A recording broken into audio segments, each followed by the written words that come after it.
an ELA coordinator. Go ahead, Christine. Does anyone else just expect Patsy when she always does that introduction to say something like, we don't expect a loss in cabin pressure, but if we do have it, your mask will come down. I think you would be a fabulous re-recording the flight attendant video. Well, you know, if this education thing doesn't work out, I'm glad I have another option. So thank you. I'll get a little little scarf too. Yeah.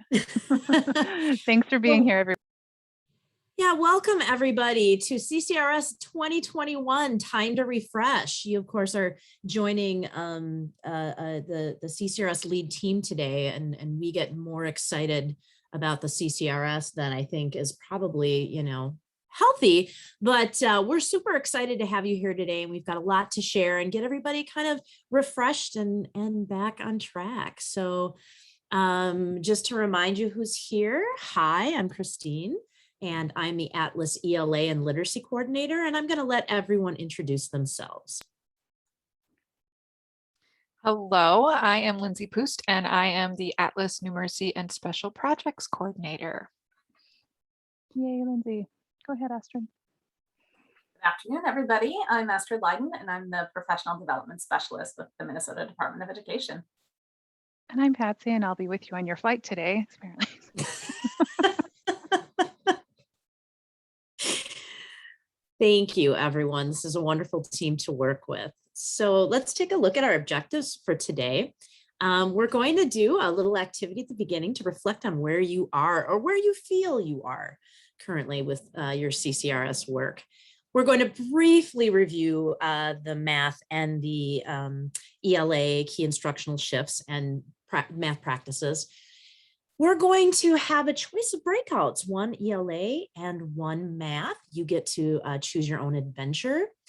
We're going to have an opportunity to get into some breakout groups according to context. So we'll have an opportunity to talk to each other and have and just check in with each other and see what's working and how we can support each other. We are going to review and introduce some CCRS resources. We've got some great announcements, so many wonderful opportunities coming up for PD.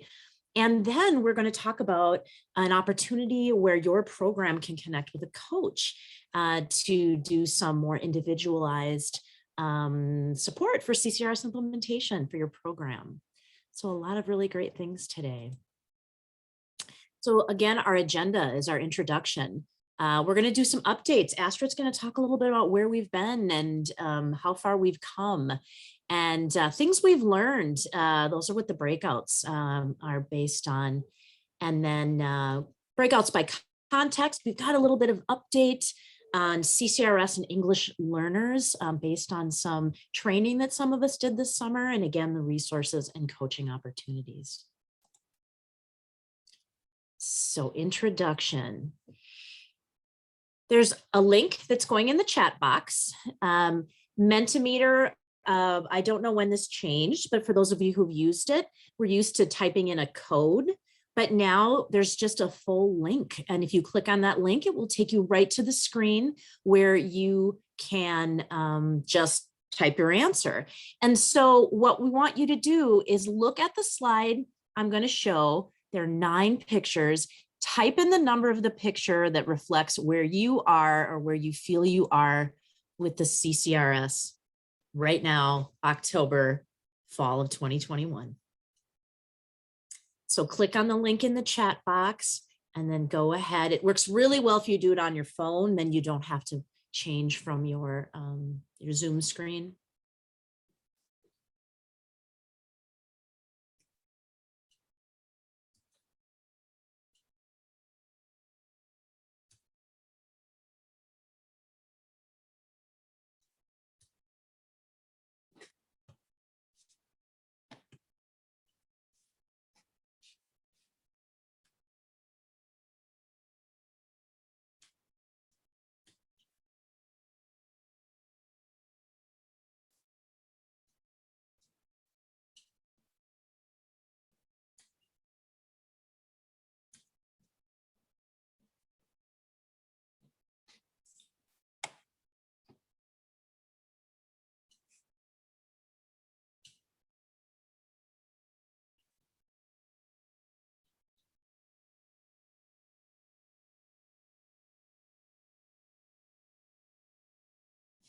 I'll give you about 1 more minute, then we can take a look at the slide and see the results.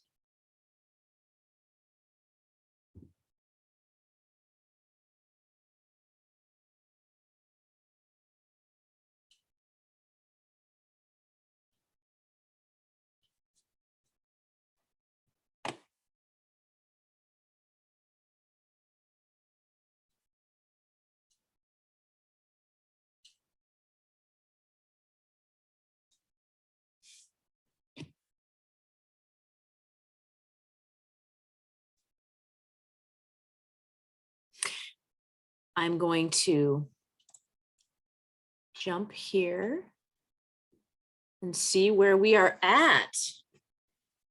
2 and 3 seem to be the biggest numbers here. I'm going to write that down and we'll go back and remind ourselves what pictures 2 and 3 were. 2, definitely. 6 and 9 are the next ones. Well, let's take a look and remember what 2 was.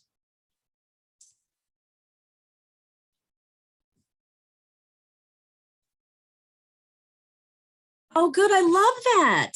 Number 2 is the map. So it's not completely, being on the rapids or trying to nail a screw in or screw a regular nail in.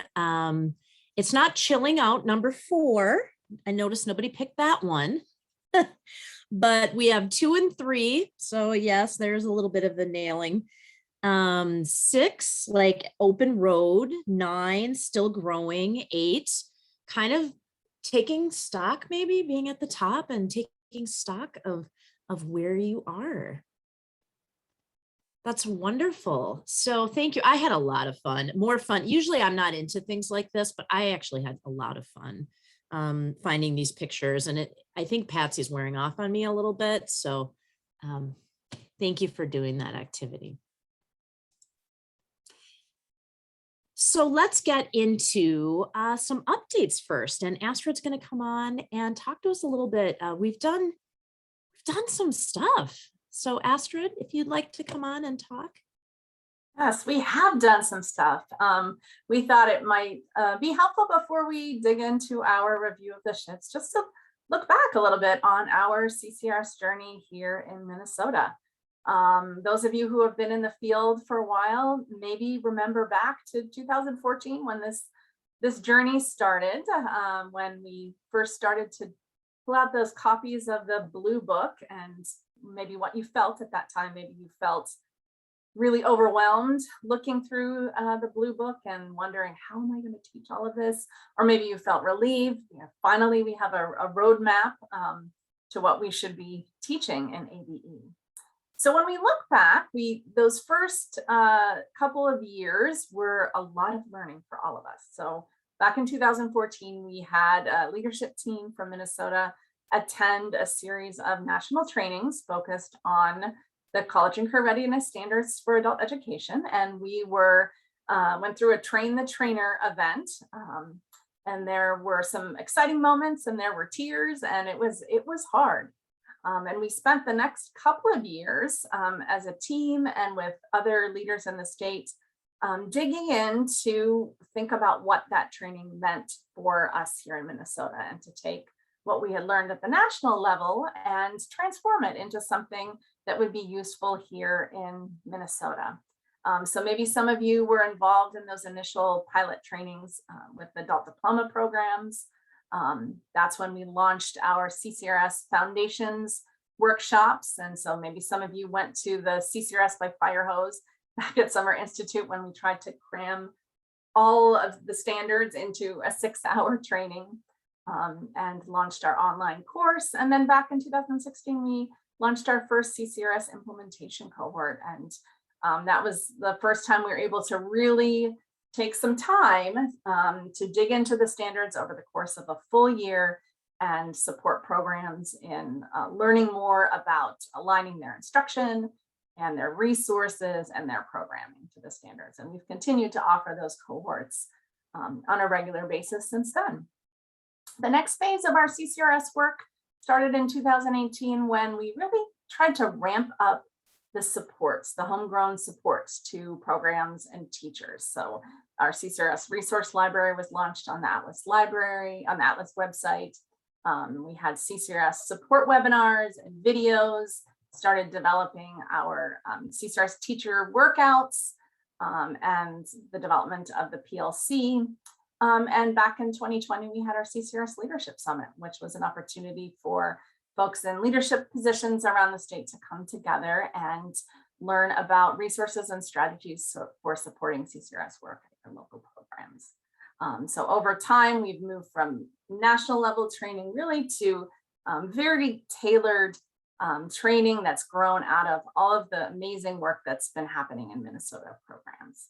And this summer, we headed into another phase of our CCRS journey, which was participation of a state team in the Standards in Action 2.0 training. So this was a national training focused on English language learners and standards. So we had a team go through that training. And as you'll hear a little bit more later, we have plans to bring that training and develop it into some professional development here in Minnesota for folks working in Minnesota programs. So it's been quite the journey. Let's go to the next slide. And now it's time to take stock of where we are. As Patsy mentioned, this has been such a challenging year for everyone. We know that people are exhausted. You've had to learn so much over the past year. And CCRS was probably not at the top of your list when you were in the midst of making all kinds of transformations. So the purpose of the webinar today is really to kick off a year-long effort to refocus and refresh.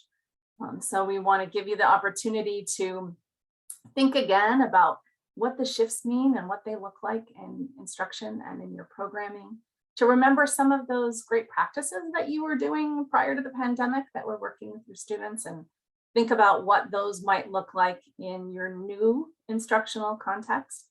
And then also to think about and experiment with more integration of the standards and content areas. I think as we work with learners this year and navigated the past year ourselves, it made it really clear again that adults don't use their literacy and math and digital literacy and employability skills in isolation, right? They are integrated, we use them together. And so this is a great opportunity to think again about what it looks like to teach those things in an integrated way, to support our learners to be able to use them in an integrated way. So we're really looking forward to a year of support to you all as you refocus and refresh, and we're going to be here on the journey with you to support you in doing that. So we're going to kick that off with a review of the shifts, which we've always said, and I think we'll continue to say, are the best place to start. So if you're just getting started, or if you've been in this since 2014 and getting ready to review and refresh, this is a great place to start. Lindsay's going to take us through the math review. Yes, so we're going to start with some activity in the chat. So here's the question. What is your favorite math shift and or practice, and why? And if you click again, then I do have the list of the 3 shifts and then the 8 practices. So they are there for you. But if you had to pick your favorite, or maybe the one you're most interested in learning more about, what would you choose? So I'll give you a minute or so, make your selection, and why. I think right now, my favorite is rigor, the conceptual understanding. That has been my passion for the last year or so, is how do we help see concepts and understandings instead of rules and procedures. So I would say that's probably where what my favorite shift is right now. What about others? I know it's a big question to type in the chat, the and why.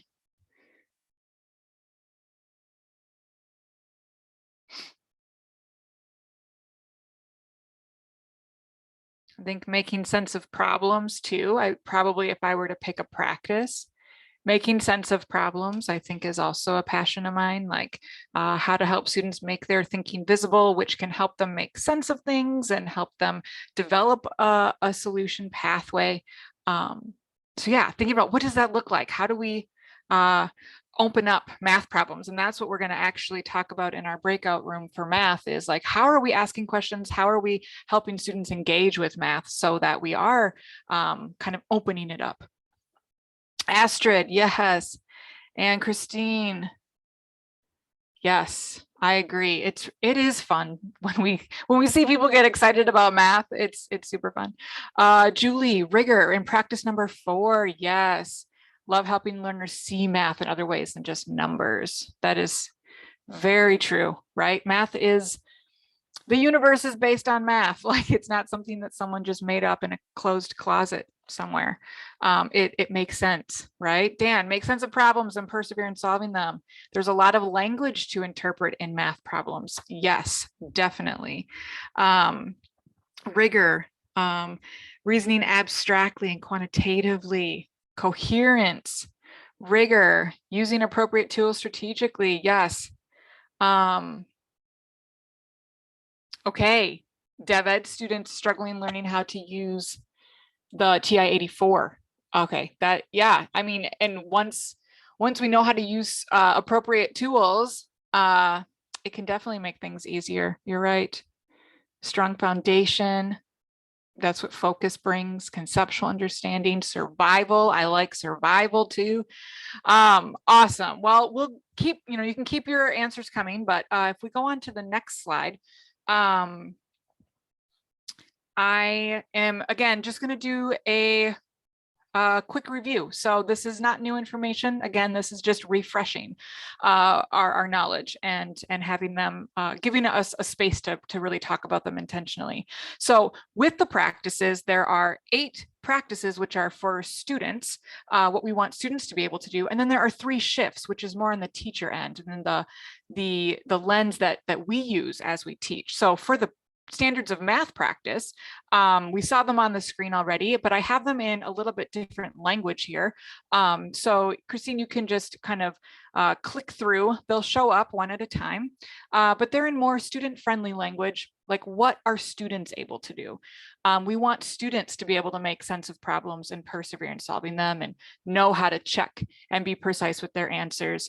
We want students to be able to explain their reasoning, justify it, critique others' reasoning. We want them to be able to apply a strategy from one problem to the next, and being able to use math symbols and numbers to solve problems, looking for patterns to bring to a problem, reasoning about problems before just plugging and chugging, and then using those math tools, pictures, drawings, objects to solve problems. So same thing we just saw, but in a little bit different language. The heart is because we have a Padlet available.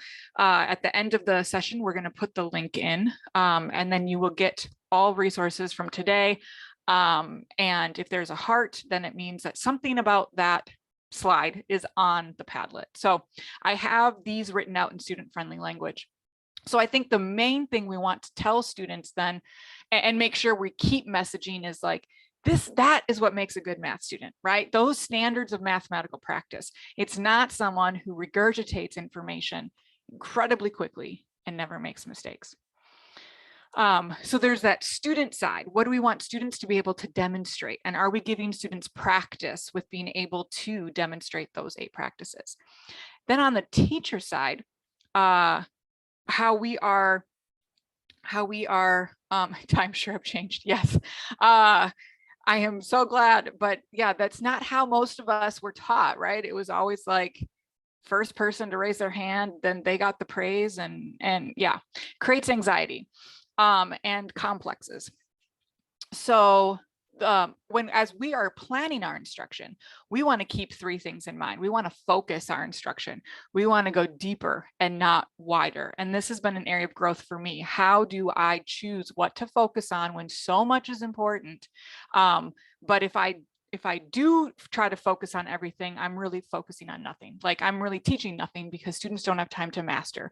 So making those hard decisions, what are those models? What are those in that content progressions document? What are the bolded standards? What are the ones that CCRS says, yes, these are major works of the level, but then also what are my student goals?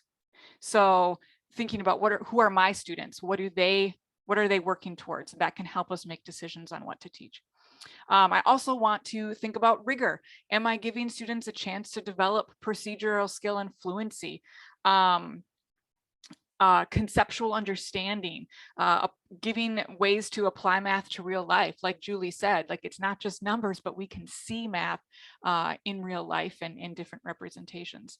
And then the last one is coherence, right? Like, are we giving students opportunities to make connections between content? And different domains, different standards? Are we creating an environment where we are constantly reflecting on connections instead of teaching everything as isolated topics?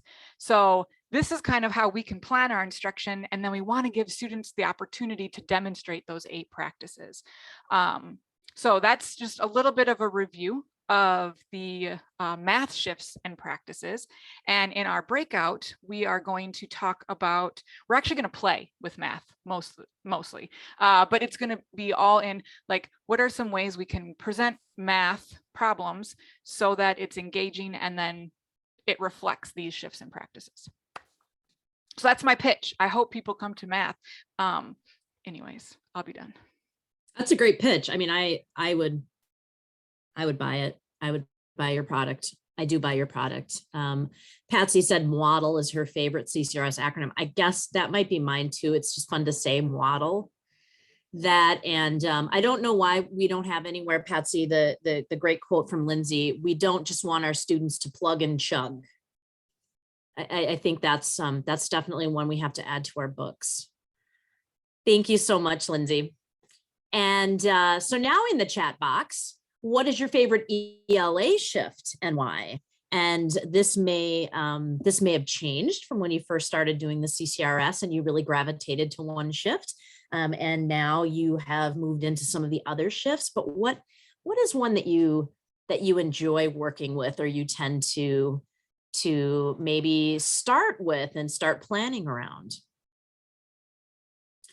As Lindsay said, we've talked a lot about, and we've been doing some training together for other places, going back to the shifts, and it's really a great place, a great grounding place. It is, as Astrid said, where we decided and recommended that people start through the shifts and the practices rather than picking individual standards. But also it's important, I notice that I go back to the shifts a lot because I tend to kind of go off, and when I'm doing instruction and then I have to stop and think, okay, now I gotta pull back and I have to think again, like, what are some of the texts I've been using? And am I really providing those opportunities for students? Am I really ramping the text up sometimes? And am I asking students for evidence, and not just evidence through text dependent questions, but what are the ways that I'm asking students to demonstrate? How are they talking about it? How are they writing about it? How are they doing creative things where they're using evidence, pulling evidence together, synthesizing, and then of course, building knowledge. So I'm looking evidence, show me the evidence, and literally show me, and point to it, underline it, highlight it, cite it, paraphrase it, include it in what you're saying and what you're writing, knowledge. However, students are struggling with evidence. That's interesting. Laura, if you'd put a little bit more about that, I'm intrigued. Knowledge, use among all areas, or trying to do more with knowledge, finding more informational text. Text, that's everything comes from a good text. We've talked about that, and you can go far with a good text, with close reading if you find something that has multiple layers and can really stand up through multiple readings. Evidence, yep, show me where, show me the facts. I think it's just an amazing life skill, right? They want to put their opinion instead of what is stated, and yes, Yes, absolutely. And some of that is because for a long time, we really leaned on that. And there are reasons that we do. We want our students to connect. We want to tap into our students' funds of knowledge. That's extremely important. We also want to level the playing field and give everyone a chance, whether they have personal experience or background knowledge or not, to be able to find evidence. And we want our students to look for evidence in real life and to ask, show me, tell me why. Why should I buy this? Why should I do this? Why is this the rule? Why is this what you're telling me?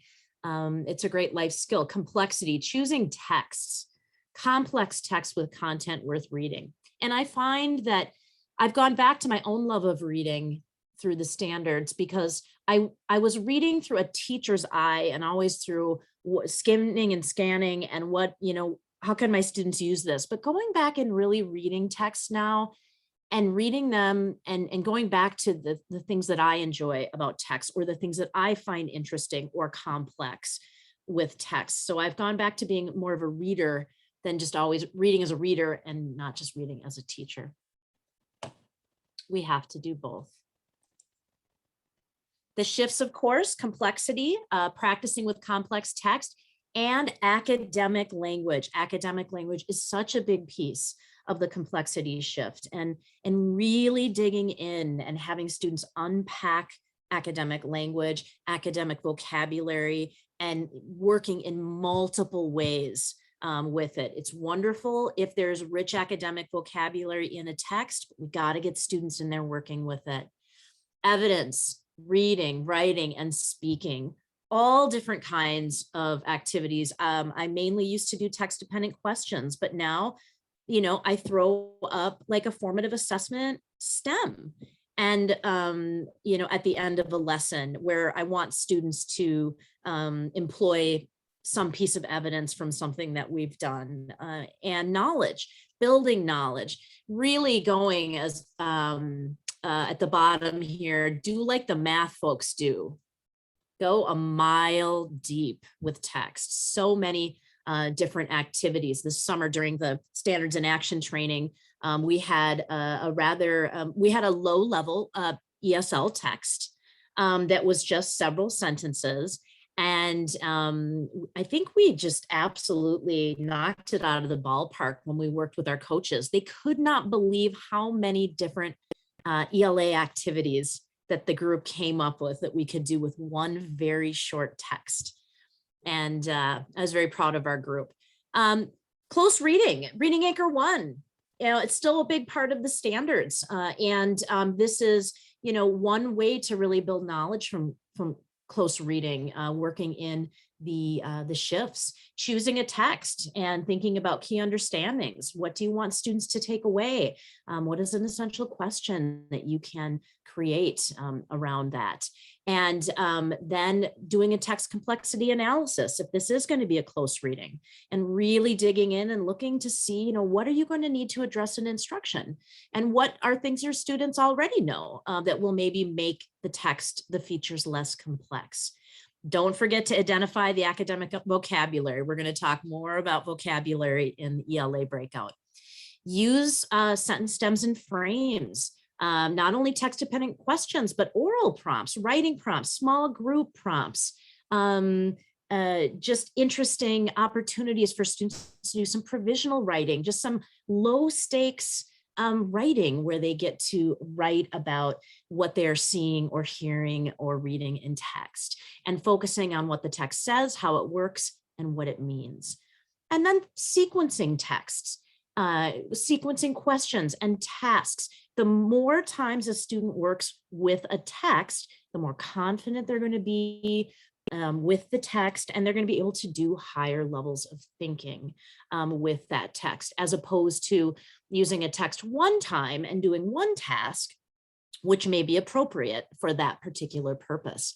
But I recently saw a lower level group. They'd been through the text multiple times, and by the end of the lesson, the thinking they were doing was much higher than I expected that they would get to.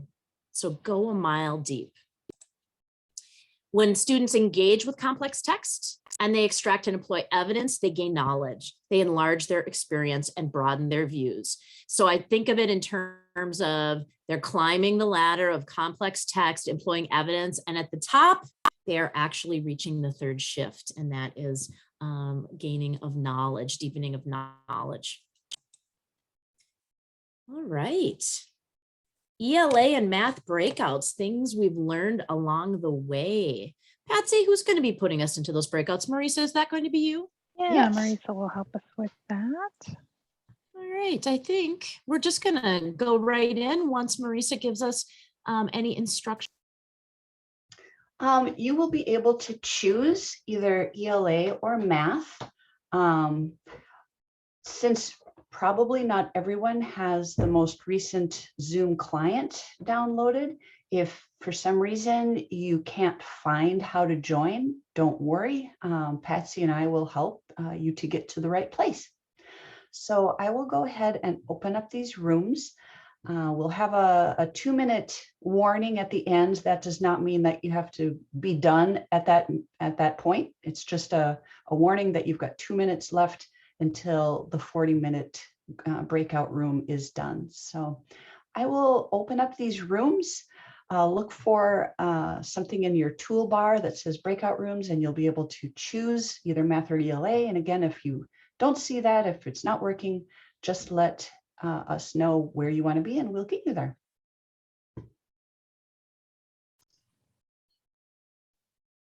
And Christine, do you need me to share that Padlet or you got it?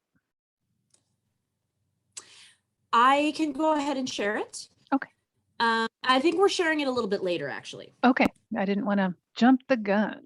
Yeah, because once you all see the Padlet, you're going to be wanting to be all in the Padlet, and We don't want to lose sitting people. here going, "Hey, everybody!" And I think you might want to go back a slide. I'm trying to go back a slide. There we go. We get a stretch break.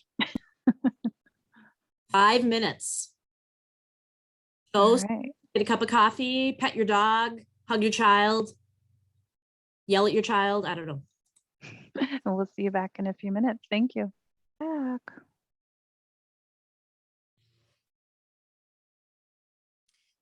Welcome back, everyone. I'm happy to say that my neighbor has pulled out his leaf blower. And generally when he uses it for about 3 hours at a time. So I'm really excited about it. Welcome back. We are going to get an opportunity to get into the breakouts now by context. It's going to be just like the previous breakouts we did, where again, you get to choose your own adventure. We do have facilitators and we'll be taking some notes. So Marisa, would you like to talk us through getting into the new breakouts? So it's going to be the same kind of process. I'll open up the rooms and you'll see in your toolbar the breakout rooms. You'll be able to choose one of these options: one room schoolhouse, low-level ESL, intermediate and advanced ESL, HSC diploma, or corrections. And if you're having trouble getting to where you need to go, just let Patsy and me know and we will help you get there. All right, are you ready for me to open the rooms, Christine? Yes. I think, Lindsay? Yes. Smiling face. Should we go for the full 25 minutes looking at time, or? Let's do maybe 20. 20 with two warning minutes? Yeah. Perfect. So that's what we'll do. Lindsay is a much better understander of time. So that's we all have our gifts. Yes, so that's a total of 20 minutes. Yes. And Alrighty. do we need to put the facilitator link, the notes, or should our facilitators all have? Facilitators appear to mostly be in it. If there's a facilitator who doesn't have it, just let me know and we'll get it to you. And we are very grateful for the folks who have agreed to facilitate. Thank you so much. We've got Elizabeth Bennett, Ann Sorens, Lindsay, Christine, and Astrid are all going to be doing that note taking for us. So, all right, Marisa, off they go. All right, here we go.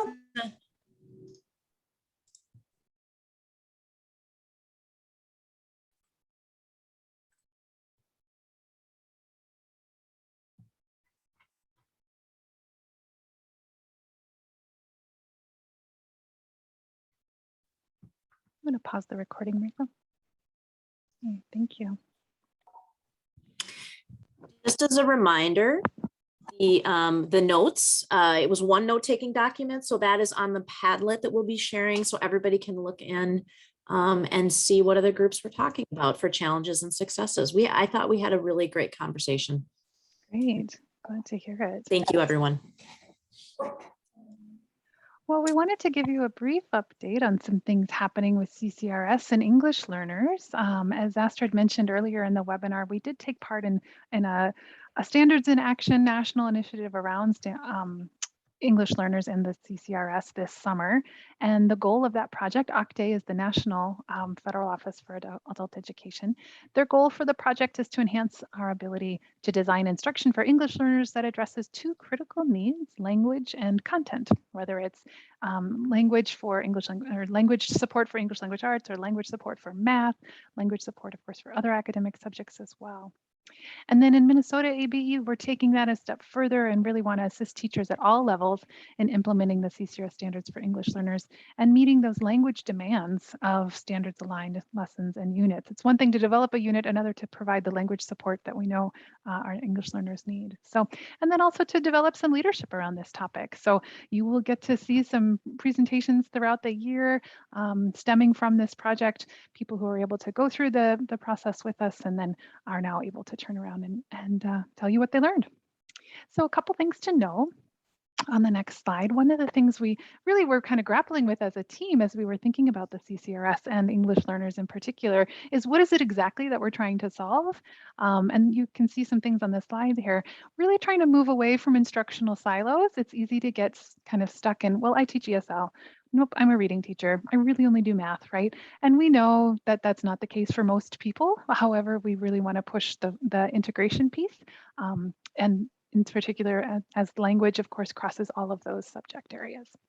And think about who is an EL teacher. Is it only if your NRS level says you are an EL teacher, or, you know, do English learners somehow like check their language needs at the door at some point? Like, not really, right? So we were thinking more about how do we define an EL teacher and EL students more broadly. We want to support academic standards integration from the lowest levels. We want to teach higher level thinking from the very lowest levels on up, and really find out what it is that ELs know and don't know, particularly regarding numeracy and language. And really think about what is adequate support. What is it that we can do to help students reach the Blue Book standards? And then lots of examples, right? So that's one of the main things we can do is to provide examples of support, particularly at lower levels of ESL and student work. Sometimes it's easy to talk about it, but then you want to know, well, what does it look like? Like, what is a low-level student actually writing? What does it look like when that English learner does that math problem and writes it out? Like, what does it look like? So really thinking about those language demands, in particular around math in some cases. So something that we haven't delved into as much. So as far as what we're going to do about it, we are bringing all of this to the Language and Literacy Advisory Team, and there will be more to come at the Language and Literacy Institute later this, early next year. And that will be a virtual event, we have recently decided. The Numeracy Initiative Advisory Team, the M&IA team, is also discussing these math and ESL complications, and more to come in discussions, Mighty Networks, newsletters. There will be a One Room Schoolhouse webinar next Wednesday, I believe, October 13th. I could have the wrong, I know it's the 13th, I don't know what day of the week it is, for supporting English learners in the multi-level classroom. And Elizabeth Bennett is helping us with that. And then ESL sessions, for sure, you will look for some at the November 5th fall ABE conference. Still here, still awesome is what we are calling that. And there are some links to be dropped here later when we have a couple of PD announcements. We'll be sure you have all those for registration. And then Adult Career Pathways Advisory Team is also on this, right? It touches all the work. We have English learners in all aspects of ABE. And so at the November 5th conference in particular, just one thing to know is we'll be having a coffee break about supporting English learners in Adult Career Pathways as well. So a little more to come. Wanted to put that on your radar. Thank you. Yeah, a lot of big thinking about this, and we, loud and clear from evaluations we've received over the last few years. You want to see examples. We often say this is adaptable at any level, but we need to show what it looks like. So we hear that message, and we want to have examples of student work and to really show what things look like. So resources and coaching opportunities. I'm actually going to turn, Lindsay, I can pop in for just a second to talk about the DL 102 application, but otherwise, would you like to go through the Padlet and the announcements? Sure. So I will, if you want to, I will, let me see, I'm going to request remote control. There we go. So we put all of these resources on the Padlet, and I guess I can't click on that and make it go. So, oh, we'll just reshare. I have it right here. So we have resources for both the breakout context that we chose, the math or the ELA. We have general resources available, and we have some CCRS resources on this Padlet as well, some announcements. We put everything here. So you'll see you have ELA breakout resources, math breakout resources, our slides are there, resources that we talked about are here. We have the notes from our groups. If you're interested in looking back at what was said in different groups, the notes are here. We have some resources from our website on the Atlas website. There are so many different CCR standards resources for the ELA and math. Within the ELA, we have those ELA videos. If you are interested in looking at that, at those videos, we have teacher workouts. We have this PLC guide, and that is available for your use in your context. We also have math specific resources as well. So this is definitely a gold mine. Let's see here. And we have the professional development YouTube channel linked here, the ELA videos linked directly. And then just, you know, the blue book, the basics, right? The standards for mathematical practice, the student-friendly language that I talked about earlier, the content progressions. And then in the announcements and next steps, in a minute, we're going to talk about this coaching call sign up, but this is here. So when we talk about it, this document is available for you to use, and that's how you can sign up. And then we have other announcements around distance learning application, 102 application that is due soon. That is where you'll find, here is where you'll find that as well. The events calendar is linked because we have so many events that are coming up. So this is where you can go and click and register for all of them. And then Mighty Networks. If you have not joined Mighty Networks, this article is linked to give you instructions on how to do that to stay connected. So many different things. And there shouldn't be any steps to loading it, I hope. If there are, please let me know, because then that would be something new for me that I would want to know. But yes, it's so great. It's just like a wall of resources. This I kind of already went over, that this is on the Padlet, but all of these different things, if we are wanting to dive into more CCRS implementation or re-engage with it, this is a great place to start to see what might work for your program or your classroom. We talked about the YouTube channel that is on the Padlet as well, and also links are being put in the chat.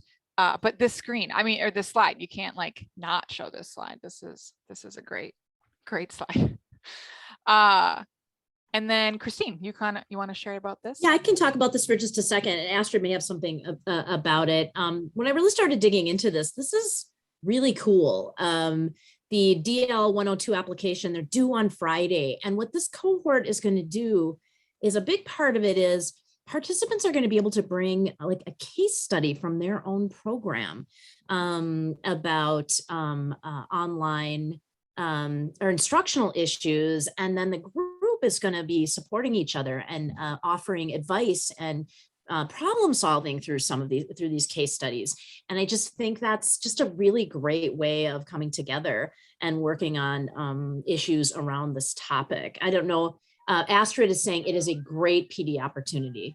The participants last year had a very rich experience. So it is going to be online. Really encourage you to apply for that. You're going to be able to do some really individualized work with your program or with your particular case study. First, Maya leads her class of low beginning learners through a review of a Awesome. Okay, so we also have a lot of events coming up. So you will see here that coming up just this coming Monday in a couple days here, we have our first admin webinar of the year. So how's it going, right? How's it going out there? Talking about supervising staff at a distance. So, and if you are not part of Mighty Networks, the admin group, please join that if that pertains to you. But that'll be this coming Monday.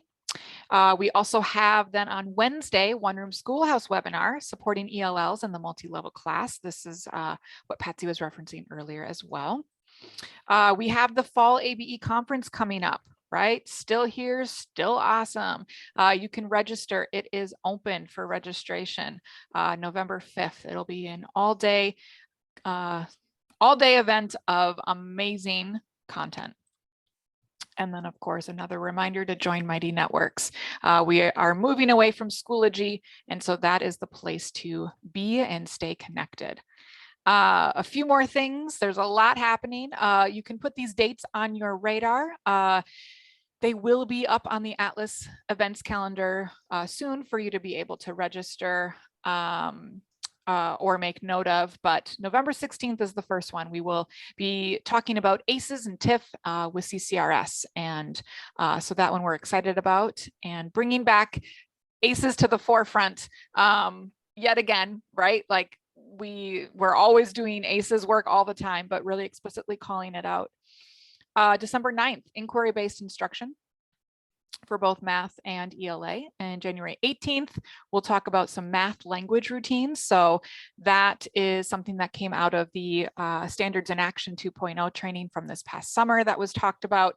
And these math language routines seemed very helpful in helping ELL learners and all learners engage with math and language at the same time. So be able to produce language around math. And then February 24th, we're going to talk about CCRS and DL. Language and Literacy Institute, it is coming fast. It's only a couple months away in January, and it is going to be virtual this year. We have made that decision. So mark your calendars. I believe you can register. I might be wrong, but the link is there. Marisa just put the link in the chat. So it's sure to be amazing. It's sad we can't be in person, but we just want to keep everyone safe. And then the coaching calls. Patsy, do you want to talk about this? Sure. And just to note that Language and Literacy Institute, yeah, it'll be December. We'll open December for folks. Yeah. So one thing we just want to invite people to be a part of as a program is to sign up for a coaching call this year, which can be as informal as and go in any direction that you would like it to go. We want to know how it's going out there and what we can do to support you, what barriers you're encountering, and you could have a little time with our CCRS leadership to talk through your program's implementation work, troubleshoot, see what might be useful for you. So we're asking people not as individuals to sign up, but as programs. And that link was just dropped in the chat. We've blocked off several days in the mostly winter time, I believe, where we have various slots available. So consult with your manager. If you're a teacher, if you're a manager, consult with your team, see what makes sense. Sign up for a time. this could be a great kind of kickstart to your further work around CCRS. Maybe tell us what kinds of professional development you're already doing. Maybe you have new staff who have questions and you want a little time with Lindsay and Christine. Maybe you have program level questions around restructuring or classes or something, or leveling or testing questions, whatever it is, let us know. There'll be a form to fill out before your time with us. We promise not to make you do lunges like the nice lady on this slide, but we really would like to spend some time checking in with programs around the state. So go ahead and sign up for that when you have a chance. Christine. Thank you, Patsy, and thank you, Lindsay, and thank you, Marisa, and so many links in the chat box. Save your chat. And of course, you can always go to the Atlas events calendar where we do gather events going on, not just our Atlas sponsored events, but from the rest of the support network. So thank you. We do want programs to sign up for the coaching calls, but you can always reach out to me or to Lindsay or to both of us, and we are happy to answer questions, dig into something with you, pull in other people to help. We did this recently with a program where the teachers were looking for some new curriculum for vocabulary for their English language learners, and I pulled in maybe 9 or 10 people into that email chain, and the teachers got wonderful recommendations so that they could, begin to look at samples and things. So we are here and we're happy to help, and we're just so grateful that you joined us today. And it's great to see you all, not in person, but still it's good to see your faces if people want to show their faces. I'm asking for a very Patsy-like thing for people who are still here to show your faces. And You want to stop sharing so they get a little more room? I'm going to stop Thank sharing. you. You're one step ahead of me. And